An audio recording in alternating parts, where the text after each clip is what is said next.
So where do your talents come from? Well, about 40% of your talents are genetically coded. That means you come into life with some of your talents already in place, or your talents in place to a degree. Another 40% of your talents are shaped through the first 16 to 18 years of your life. And then they stabilize. And from that point on, mid to late teens, the chance of your talents changing significantly is very, very unlikely. Can they change? Yes, they probably can. But the likelihood of them changing is very, very small. So what does that mean? It means that by sort of mid to late teens, what you've got is what you've got, to a large degree.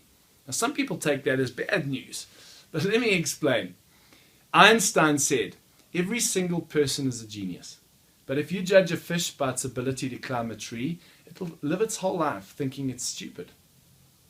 And as we grow up, what we tend to do is we tend to have role models. We look to other people and we try to model what they're doing.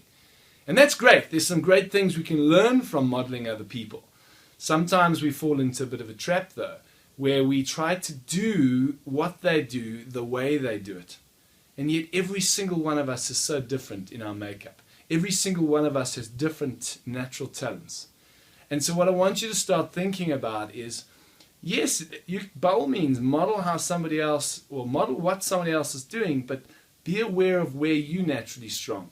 And what's your unique way of doing something? And so, the goal in life is not to change who we are. The goal is to become more of who we are. More of who we already are. And become more powerful in who you already are.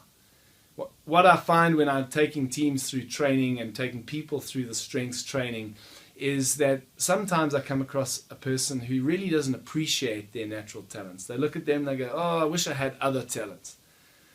And through a process, what they start to realize is there's unique value in those talents. And they start valuing themselves. Maybe you've been in a situation where people have not valued your talents because they're different to someone else's. And I want you to know something, that every single person has value. Every single person's talents have value. And when you can start to understand where that value is for you in terms of your talents, and you really start applying that and giving that to the world, that's when you become the most powerful you.